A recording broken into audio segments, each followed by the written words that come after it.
Good evening, I'm Jack Lowe here with episode 3 of the Cavalier Connection podcast. Be sure to give us a follow on all of our socials. Right now we've got Twitter at TalkEVA Sports, Facebook at the Cavalier Connection podcast, I believe that is, or at Cavalier Connection. And we also have our YouTube now up, which this should be going up on YouTube at the Cavalier Connection podcast. I'm here with Jay Ballard and returning to the hot mic after having a sick leave last week, my dad, Jeff Lowe. Feel a little better today, Dad? All I can say is, who's? Whose clause is here? And I'm bringing good cheer to all you Hoops fans out there because since I've been out, a couple really good performances this past week in Syracuse. And tonight, was it North Carolina A&T or North Carolina Central? Sore subject. All you Hoops fans out there, a lot to be excited about. Happy to be back. Yes, sir. Jay, you got any comments on the North Carolina A&T thing? Oh man, well I'm still trying to recover and figure out how I didn't get my $20. We'll get into that later, but yeah. Other than that, excited. Lots to talk about. A lot of good stuff happening in Who Sports. So ready to go. Yep. Well, starting off, before we get into some of the exciting basketball stuff that's been going on, we have a lot of college football news. Specifically, the college football playoffs just got announced this Sunday, and boy, do we have some drama. So, we had Washington take the 2 seed. They'll be taking on number 3 Texas, and we all knew Michigan was going to get that 1 seed, but they will be taking on not FSU, but Alabama. Dad, we'll start with you. What are your first thoughts? Well, as a Virginia fan, I would like to see FSU get in number 1 because we were getting $500,000 as a school. I thought FSU myself deserved to get there as an undefeated team. If I'm Michigan, I would have rather Florida State get in than Alabama at this point myself. But I was a little disappointed that Florida State didn't get in, and I thought they deserved it. And their quarterback should be Heisman because if he's the only thing keeping them out. Their defense was outstanding. I know they didn't play Georgia in the ACC title game, but Louisville was a top 15 team. They beat LSU earlier in the year. I just thought Florida State earned it. So nothing else they could have done. Mm-hmm. Jay? Yeah, nothing else they could have done, but I'm going to play devil's advocate here. Maybe if you're Florida State on September 9th, you don't schedule Southern Miss. You know, Alabama's playing Texas on September 9th. And yes, they lost that game, but I think the committee's job and what they said they were going to do is take the 4 best teams, not the 4 most deserving. And it sucks for the athletes at Florida State. It sucks for the ACC. It sucks for Virginia being, part of that. However, they took the 4 best teams, and I'm glad they did. I know a lot of people are really angry, really upset, and, well, how can an undefeated Power 5 not be in? Well, the reason your undefeated Power 5 doesn't get in is because you're in the weakest Power 5 conference in football. And your off-season or your out-of-conference schedule was Southern Miss, North Alabama, and then the rivalry game with Florida, who's in a down year. They played LSU, too. That was they played LSU. You're right in the season opener. But again, you don't have to schedule the 2 cupcakes. And the question is Georgia one of the 4 best teams then? Georgia didn't lose a game all year. And then they lost at the wrong time of the year. Alabama lost early in the year. Right, that's the thing. Because home against Texas.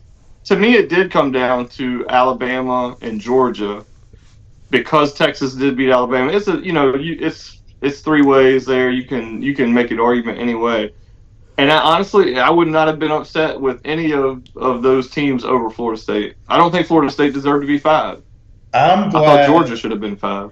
I'm glad that Alabama didn't get in over Texas because I was like, Texas, they went on the field and beat Alabama in Alabama. Yes. I would have had a very hard spot with that. but I can live with how it is. But I would have Yeah. liked to see Florida State in myself. I just don't. I didn't want to see it because I don't want to watch crappy football. And Florida State, I don't feel like could have competed with Michigan, and they would have been the 4. I agree. And I don't think, and I think Vegas played that out. I think I saw a line where it would have been Michigan minus 16 against Florida State or something. It's just not a game I want to see. So it'll be interesting to see how Florida State plays Georgia.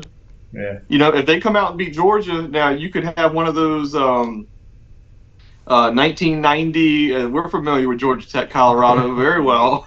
Yeah.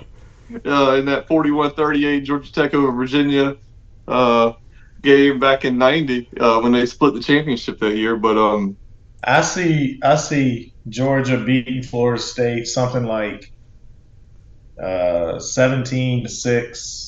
I have very low. It'll be low scoring, but Georgia's going to score. Florida State's defense is good. Georgia's defense is solid, but they don't have to worry about that Florida State offense. I mean, Alabama took it to Georgia the other night, so. Yeah, I mean, it could have gone either way. I mean, like I said, Georgia got I'm back not in the upset game. at all. Yeah, I feel bad for the athletes. I do, because they only play the teams that are put in front of them. Yeah, and they did everything they could do. It just, to me, wasn't enough. and well, furthermore, when you talk about that non-conference schedule wasn't built last year. So right, and that's very true. They've been built for a few some years time. So now, in my opinion, the real moral of the story here is this is why you can't have a 4-team college football playoffs, and that's why they're going to implement the 12 teams next year, because 4 teams just isn't enough, in my opinion. Yeah, I agree. That's a great point, Jack. I agree that FSU. I think FSU would have been killed by Michigan, in my opinion. I think any other team, whether it was Georgia or Alabama, would have had a better chance with Michigan. But it's just tough to not have an undefeated Power 5 school not in there. So that 12 team will definitely help out next year. And I don't know the exact formatting, but I know there's going to be some automatic bids in there too from the big conferences. So that'll also make things really interesting. But well, you will not have a team that goes undefeated in a. No. And I don't even know what to call it because the Pac-12 is going away. The Pac-12 ain't going to be a thing anymore. Only 4 power conferences. So Power 4. So I don't know that they'll have I don't even know that the automatic bid will exist, but it won't need to, because if you go undefeated, you're going to be in with 12. The Power 5 or Power 4. Yeah, I agree. So moving on a little bit, stay on task. The transfer portal. A lot of portal news here from the last week, including one big news from today. So you want to go into it a little bit, Jay? Yeah, but huge news today, and Calandria kind of spoiled it this morning with a tweet that just said, "We got him," and then it came out a few hours later that Tyree had committed to us.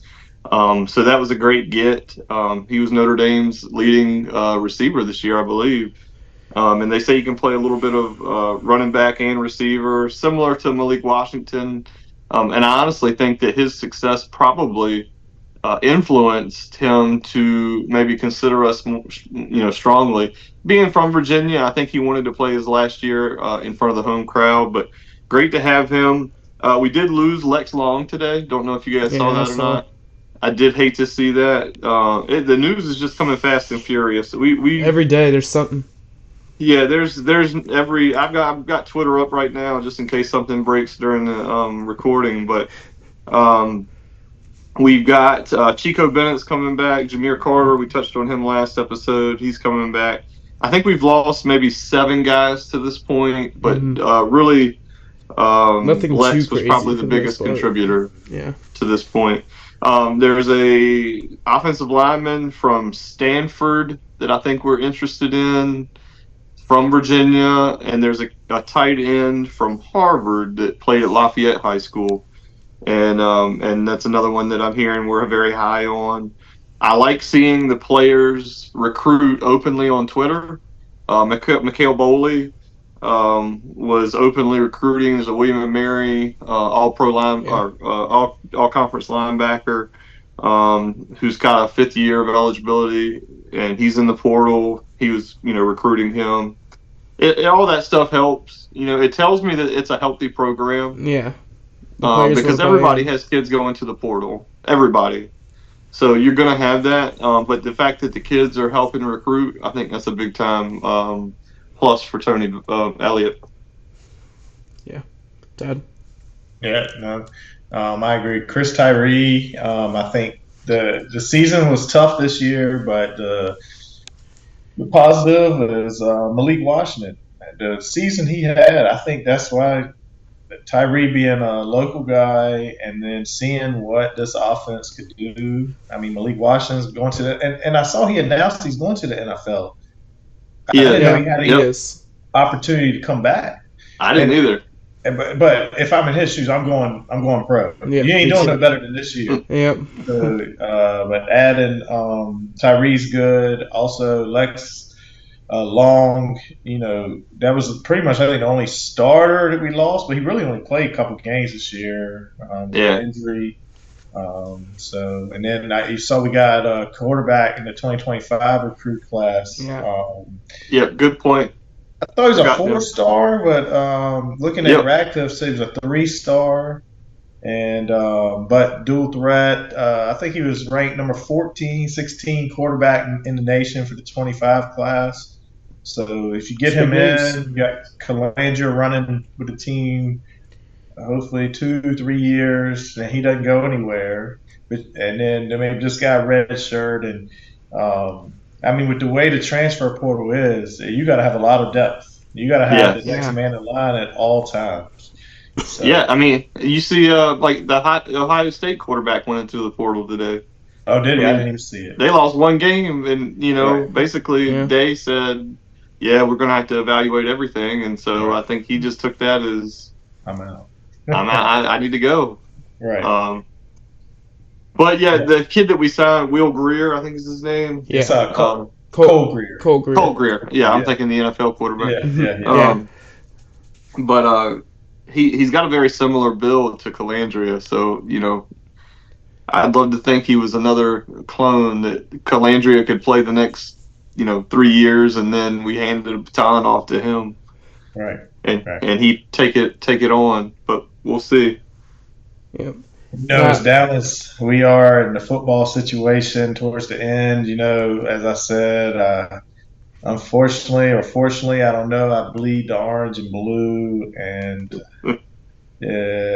for better or for worse, I'm gonna watch all the games. I'm not missing anything, and I've had some time to heal a little bit from the Tech game, and here we go. Let's get excited about. I mean, I was excited today. I mean, if you told me last week I'm gonna get excited about getting a transfer, I'm like, man, it's hard to get excited right now. But I've had some healing time, and yeah, the real reason that Jeff wasn't on the last episode is because he was waiting on bail money because Virginia Tech fans had riled him up so bad he went and got arrested. But I'm just kidding. But I forgot we didn't get your take on that game, Jeff. I don't have much of a take, and we got to stay on track tonight, and we're gonna move past that Virginia Tech game. But Jack, what you got? You got anything for us? Nope. I was just getting ready to say, transitioning now.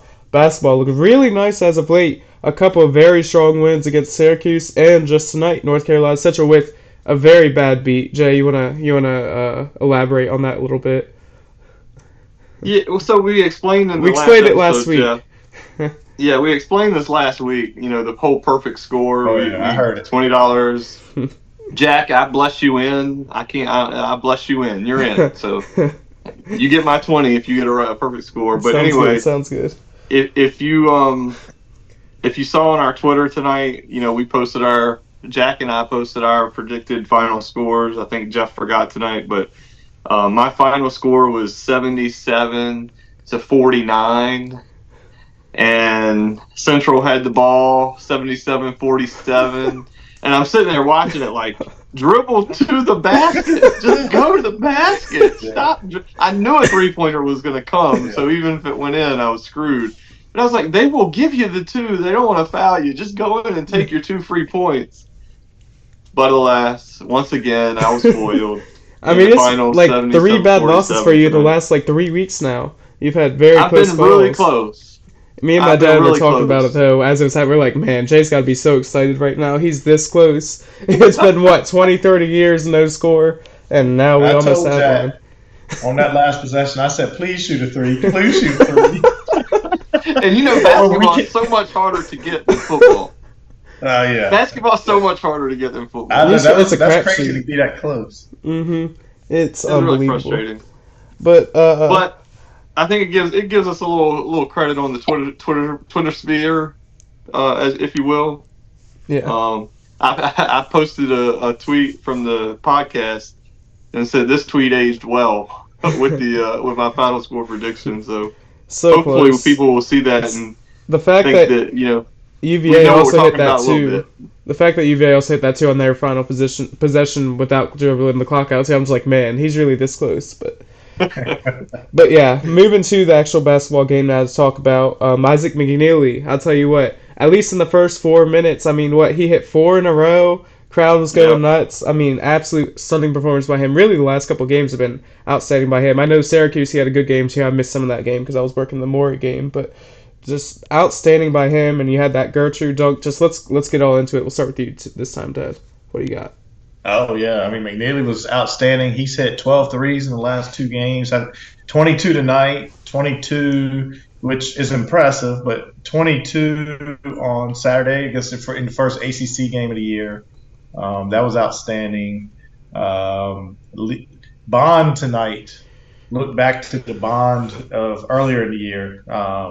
He reminds me of DeMar DeRozan he's an old school, shoot a 15-foot jumper, pounding on the inside. He's 6'5", but he plays like 6'8". He's not going to be. He banked in a three tonight. That's not his game, but he banked one in. And a couple things. Beekman once again. The Syracuse game, I thought, we were ahead. We could have won that maybe by 40 if we wanted. But when Bennett pulled the starters, it's a big difference when Beekman's down the floor. And I know I texted Jay when we were playing Texas A&M possibly because after the Wisconsin game, high alert. We're on high alert.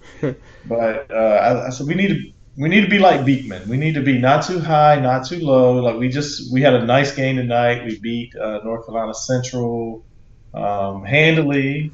We beat Texas A&M. We beat Syracuse to start ACC basketball games. And it's been very good and a lot of promising things. But I don't want to get too high. Just like when the Wisconsin game ended, man, I had dropped to a little bit of a low because that was rough. yeah. But when Beekman's on that floor, man, he just controls that game. You can see how the offense moves in that Syracuse game when he was out. The flow of the offense wasn't too hot.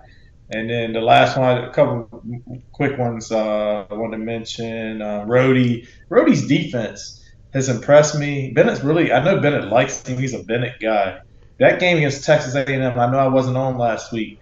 His defense was outstanding. That play, I know had to fire. I wanted to jump off the couch myself. That play on the sideline when he dove and on that Fought for the defensive ball. play. Yeah. Holy cow, man! I know Bennett wanted to run laps around the gym when he saw that. And then Gertrude once again showing his athleticism. His jump shot's a little sketchy. He'll miss badly, and then he hit a couple nice looking shots too. But he looked good tonight. I like Gertrude a lot. But what you got, Jay? Yeah, I mean, you got a lot. McNeely is, he's everything to me.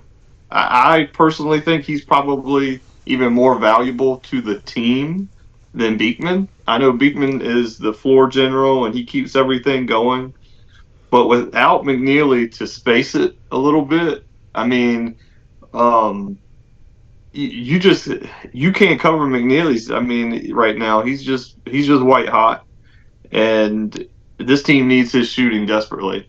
Oh yeah. And that Wisconsin game, if you remember, McNeely was coming off the sprained ankle. And I think that played more of a role in that Wisconsin game than we I agree. probably realized at the time because he's just so valuable. And I think he was playing with, probably 80% of what he has normally.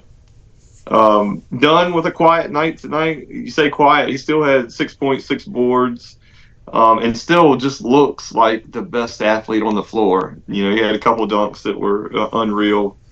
Buchanan was back in the column tonight with some good stats: 9 points, 9 points, 6 boards, 2 steals, a block. So filling up the stat sheet.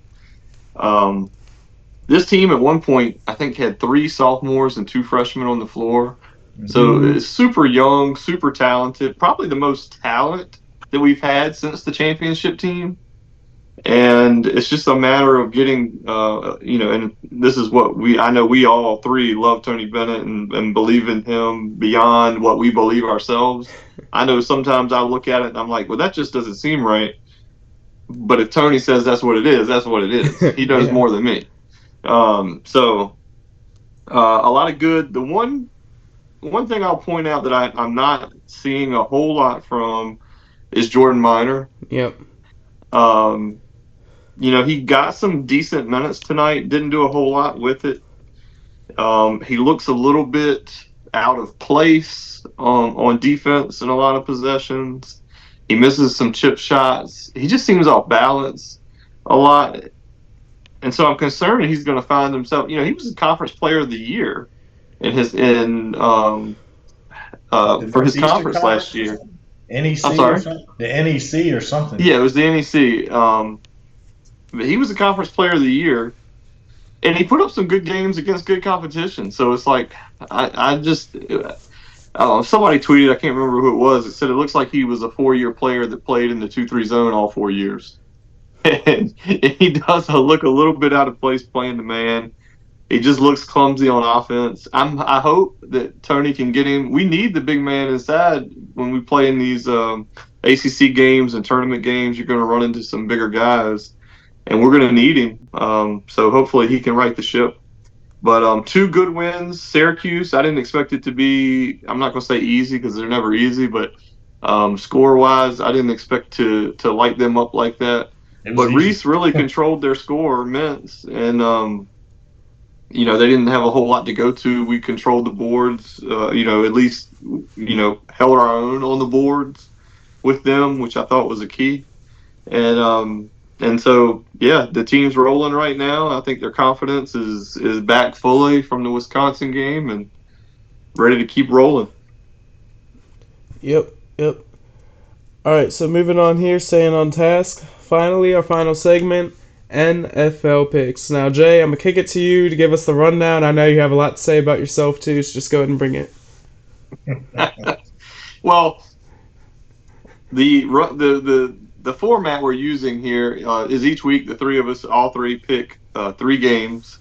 And so last week as a pod, we were 7-2, I believe. That's pretty good. And before that, let's see, what were we? 6-3 the week before that. So we're doing pretty good as a pod. Vegas, if you hit 58%, 60%, you're doing really well. I would call myself white hot right now, as I just continue to give out winners, Jack. I don't know what to tell you. I just keep giving out winners. Another 3-0 week. I'd like to point out that I said Vegas was. I didn't understand the line for tonight's basketball game. Going back to that, it was 21.5. And when I posted my score, I said that feels a little light to me. I'll take the Who's, and gave the score. So I'll take that as another win. I'll claim. I think I can claim that one, Jack. And so yeah, I'm 9-0, counting that on posted plays. That don't count for your NFL record. Yeah, NFL record. I think it goes to 6-0 for the NFL picks. So I got 3 more winners. I'm just 3 more winners waiting to give them out. I mean, all I got is winners. That's all I've got. All right, let's go with you for your first pick then, since you're a winner. Go ahead. All right, so my first pick, I feel really good about this one. I listen to Colin Cowherd quite a bit, and one of his things is when you get a team that's embarrassed, that is a proud franchise, you don't want to play them the next week. Well, Pittsburgh was embarrassed last week by Arizona at home. This week they get the cure that ails everyone, and that's the New England Patriots coming to town on Thursday night. The line is Pittsburgh -5.5. I like that. The last 3 games, the Patriots have scored 6 points, 7 points, and 0 points.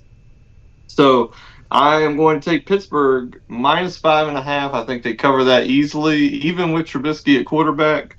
I see this somewhere in the neighborhood of 23-9. I love that pick. I was definitely thinking about that. Dad, what about your first pick? Well, funny you say that. A couple things. Number one, so is this your pick or Colin Cowherd's pick? I took his philosophy. He has the Blazing 5 on Fridays, and this is being recorded.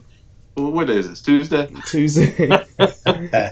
Okay, I'm just checking. And I do want to point out that so this pick would be against the pick I'm getting ready to make because he said his score was 23-9 is what he's estimating. And I'm going to go ahead and I'm going to stick with this game. And I'm going under 30 in the Steelers and Pats game. And I just think the Pats are going to score 3 or 6 points.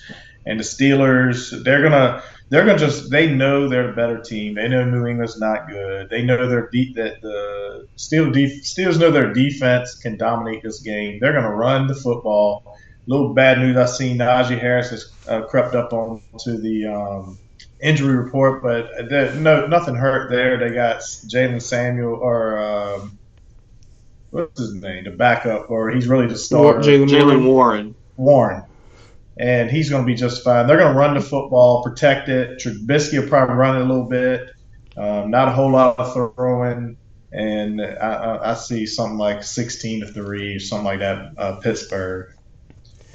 But if it ends up 16-3, asterisk for Jay, since I do want to. He wants to give us a score, 23-9. That would be 32. So we're going to have an asterisk next to that. Well, that's not an official pick, Jeff. We're only going with official picks. All right. Yeah. All right, for my first pick, I'm taking the Houston Texans minus 5.5 against the New York Jets. I just see this for a game for the Texans to win. I don't think that 5.5 is big enough, to be honest. I got the Texans something like 23-7, 23-10, something like that. I just think C.J. Stroud has another great game, and just see the Texans stomping all over the Jets. They may be going back to Zach Wilson, too. They hadn't announced it yet, but apparently they're considering it at least. So it'll be interesting to see who takes the field at quarterback for the Jets. No matter who it is, it's not going to be pretty. It's not going to be good. Nope. Well, according to ESPN Fantasy, Zach Wilson's going to be the quarterback. He's getting some projected points. But, is he on your roster, Jeff? That game over under is 33, Texans and Jets. That one I was thinking about that one too. You putting in a claim on Zach tonight? Who, me? I got a lot of claims in. And if I end up with Zach Wilson, my hands will be down, but I got a lot of claims, man. Yeah. All right. Dad, you want to go ahead and give us your next pick to start off? This one kind of scares me, but I'm going to take the Lions -3 against the Bears. I still like they're begging you to take the Lions in that game. The Lions last week, they came out hot to start the game. They won me a little money. I had an over in the game, and they done about hit the over themselves for the game in the first half. But I'm going to go ahead and take the Lions -3 against the lowly Bears. What is the Bears' record? Where's their draft pick at coming up? They don't even have a top 5 pick. Right? It's going to be high because they have Houston's pick too. I think they have the 2 ones. Yeah. So, I mean, let's see. The Bears are. They won looking it up right now. I know they beat the 4-8. They're 4-8, but they did beat the Lions on Thanksgiving Day, so it's a revenge game. Yeah. The Bears did not knows the Packers beat the Lions. Oh yeah, it was my fault. That's right. Yeah. But speaking of the Packers, actually, great little segue to my next pick. I have the Packers -7 against the Giants. And again, I think this number's a little small. I think the Packers are going to win this game. I don't think the Giants are very good of a football team. They just look like a good football team when they play the Commanders. So I got the Packers stomping on them. Not by too much though. Probably a good 21-7 finish, something like that. But I got the Packers -7. Yeah, they're coming off a big win against the Chiefs, so Yep. lots of They got momentum some trying to momentum get with to the them. playoffs. Yep. I like it. 6-6 right now. So, all right, Jay, your next pick. So for my second pick, I'm looking at the Colts and Bengals over 42.5. In the Colts games, 5 of the last 7 have gone over that number. And the only 2 that didn't, the opponents were the Patriots and the Panthers, which we know are 2 of the worst offenses in the league. Mm-hmm. With what Browning did last night, thanks a lot, you big fat jerk face, for taking me out of my survivor pool. That That's cost another beat me you had. potentially a ton of money. I don't know. I had the Jags, and yeah, that was a painful loss last night for me. But I like the over 42.5. Like I said, both these teams have scored a lot of points lately. And I think this game probably flies over that number and finishes something like 27-24. And I'll take the Colts. I love that pick, by the way. That was going to be my pick if you didn't take it. So, great pick, great pick. With my final pick, I'll lead us off here for the final round. I got the Seahawks 49ers game over 47, and that's a large number, but I think this is going to be, I think it's the 49ers game to win. I think they'll win by maybe 2 possessions, but I think the Seahawks will give them some fight too with Geno. Um, I could see something along the lines of in the 30s for the 49ers and the 20s for the Seahawks. But I think it's going to be a high scoring affair. Yeah. Jay, you got your final pick?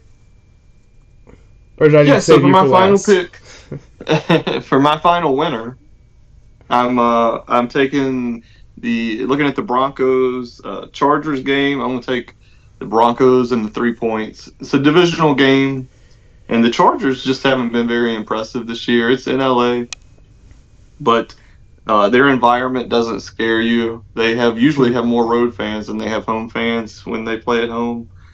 And the Broncos are coming off a tough loss last week at Houston. I think Houston's a better team than the Chargers, and so you're going to give me 3 points in a divisional game that they need to win. Um, I'm not sure that they win the game, but I think they cover the 3. So I'll take the Broncos and the 3 points. All right. Dad, your final pick? My final one, I got the Saints -5 over the Panthers. And like Jay said, the Panthers, the whole organization is terrible. They're a terrible team. I think Jameis Winston's going to come out and be the young Jameis. He's going to throw about 3-4 touchdowns and about 2-3 Crab legs interceptions. for everybody. Yeah, that's right. That's right. Everybody's going to get the ball. They crab legs for everybody. They're going to eat some W's. He's gonna throw 4 touchdowns, 2-3 picks, but Saints they're gonna cover this game. The Panthers are an organization that reminds me of what the Commanders have been under Dan Snyder. Yeah. They're looking rough, and one more winner for the week. And there's a possibility we could somehow find a way to lose, but I don't know how the Commanders can lose on a bye week. But something will come out in the news. Some injury, Howell done for the year. Be an L for us. Either look bad or something bad's going to happen. So, but right now, they could be my lock of the week that we're not going to actually lose this week. So. Mm-hmm. Jeff, I'll tell you what I just heard you say. I have a claim in on Jameis Winston. It don't matter what I got. I'm claiming. I'm ahead of you in waiver. Yes, you are ahead of me. I'm clinched in the playoffs. I'll take it. Yeah. Had to sweat it out last night, but I'll take it. Yeah, there's some closing thoughts for those of you who don't know. They're talking fantasy football in their little league. One message I wanted to share on behalf of myself and my dad and on behalf of the Lowe family. 2.0, we know you're listening out there. We're not happy with you. So you about ended both of our seasons this year. Don't give us no ammunition. So we're coming for you.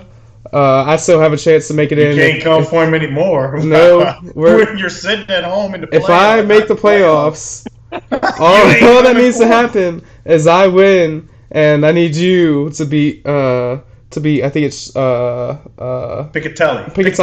Yeah, there you go. Piccatelli. So it'll be tight. But if you behave shame on yourself, you maybe I'll 2.0. go for it. But if not, we might do a major drop of players and protest. Oh, my. Maybe take out the quarterback. Yeah. Controversy is brewing. But yeah, any closing thoughts from the two of you? We got 3.5 minutes, so make it quick. Just continuing to watch the portal. I haven't seen anything popping here. Carolina's in a game right now with UConn that's one I have some interest in, so I'll probably go take a look at that here in a little bit. But I just love watching the Hoos play when they play like they did tonight. And other than that, ready for some more football this weekend, more winners. Yep. Dad. If you follow, if I was throwing out my ESPN bet picks, you'd be winning a lot of big money. But some of these are not all NFL. But looking forward to the football this weekend. Whose Calls will be back next week. Happy to be back this week. Give us a follow on Twitter, Facebook, YouTube. Quick shout out, Bryant Stith, man. I see you're following us. I hope you're listening. That's childhood memories for me and Jay. One of the all-time great Who's, and we appreciate your follow on Twitter. So. Yep. Absolutely. And we're gonna be reaching out to some players and trying to get some more player interviews. I got a big one in mind too that I told my dad earlier tonight. So no spoilers, but yeah. So we're on the contact. But yeah, my dad hit the nail on the head. Just follow our socials at Cavalier Connection on Facebook and at Talk UVA Sports on Twitter or X, and be sure to subscribe to our YouTube channel at Cavalier Connection. And I think that's about going to wrap it up. And Spotify, of course, which is what you're listening to this on right now, Cavalier Connection. That's right. So subscribe. Yep, follow. So we appreciate all of you listening. And I think it's been a great podcast, and we will see y'all next week. Go Who's. Go Who's. Go Who's.